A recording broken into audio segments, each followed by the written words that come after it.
F them kids, F my baby daddy, F my baby mother, and niggas ain't shh.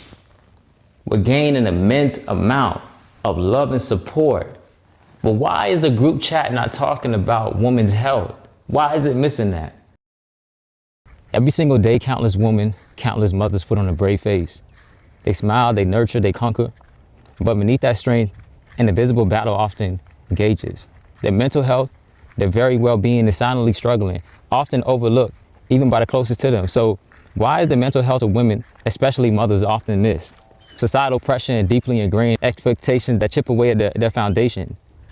You know, from a young age, a lot of mothers are taught to be resilient, or women handle it, especially for black women. What I've seen, the strong black woman trope is a historical burden that's forcing you to suppress your vulnerability. Asking for help feels like failure, you know, like you're letting down generations.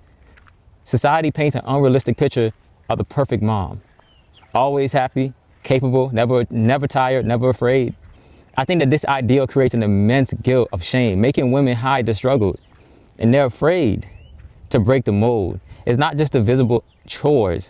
It's the constant emotional labor, remembering every appointment, planning every meal, managing family dynamics, anticipating every need.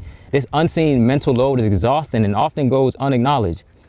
So many, even professionals, don't fully understand the spectrum of prenatal mood and anxiety disorders and how chronic stress impacts women. Symptoms are dismissed as, oh, I'm just tired. And when you choose natural paths like breastfeeding your child, even though it's proven to have immense health benefits, in the West, you're often looked on as an alien for choosing what's best, facing judgment instead of support. This pressure to conform to unhealthy, crazy norms add another layer of isolation and mental strain.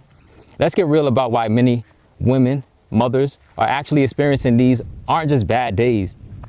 They're deep pain points that chip away at their very well-being, leaving them depleted, sleep deprived, the constant juggling act of work and family, personal life, the relentless self-judgment, the pervasive feeling of not doing enough, no matter how much you accomplish. Postpartum depression and anxiety, not just the baby blues, but a persistent, soul-crushing weight.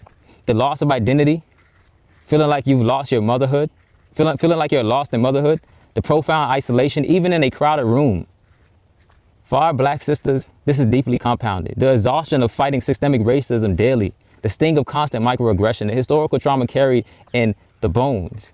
You are often lacking the proper minerals, love and care you need to be healthy physically and mentally, a direct consequence of society that deprives you of a holistic support.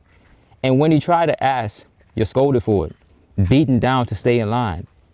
This deep hurt can manifest making you feel like the angry black woman, simply because you're reacting to being pushed into your limits, the sadness in your relationships where true connection feels lost and exploited. So now you're dealing with a sneaky link, hopefully not, but in some cases instead of a real partner, because your man's not acting right, leaving you feeling even more alone and undervalued, feeling like you are seen as some sadistic rag doll instead of a cherished partner and being loved. It's not just the understanding. We have to act here how partners, family, friends, and communities can step up for women in their lives. Sometimes all she needs is for someone to truly hear her without offering to fix it or to judge her. Just be present. Let her vent.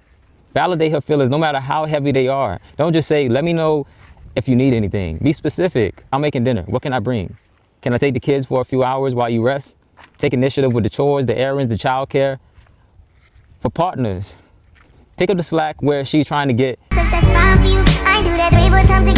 can go ahead and cut coconuts.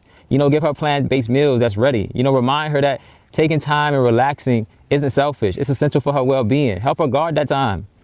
You know, step in so she can have a bath, a walk, just a quiet time to breathe. Help her set boundaries. Protect her time and energy fiercely. Understand that sometimes her exhaustion or anger is a direct result of being pushed to her limits, especially for black women navigating systemic issues and judgment. Stand by her always. Learn about postpartum depression and anxiety and unique challenges women face. Understanding leads to empathy and be a better support, especially around choices like breastfeeding, holistic health. Research and respect her choices.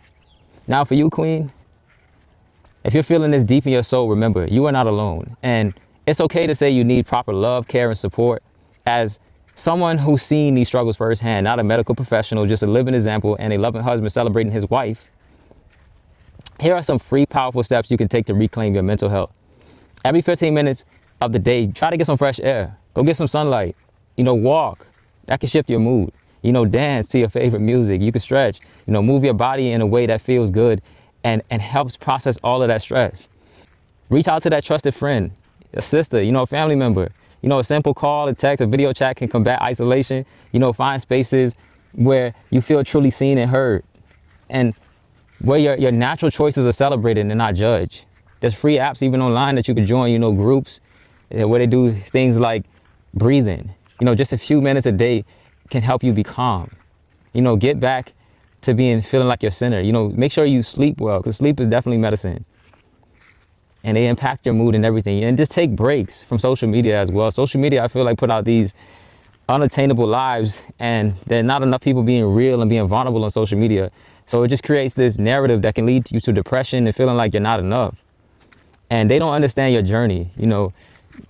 You have to just find a reflection that is good for you, especially if you're a mother who's in a natural living or deep in the motherhood and trying to take care of yourself. You have to look in the mirror and tell yourself, I am worthy, I am loved, I am enough, my body is amazing, my choices are valid, even if you don't believe it at first. Keep saying it until it sinks into your soul.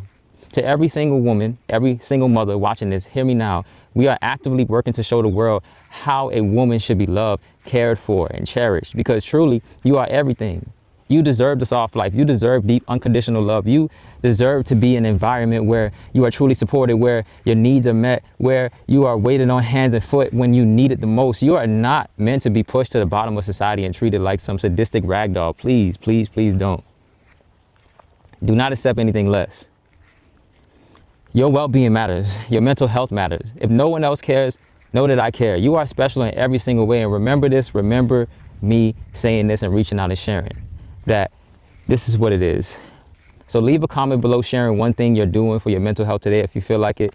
Let's build a community of support and make sure no woman feels alone again. And you can also join us. We have free guides on many things of health and wellness that you can look at. We have a group chat for our 90-day hard that we're doing right now. You can join in on that.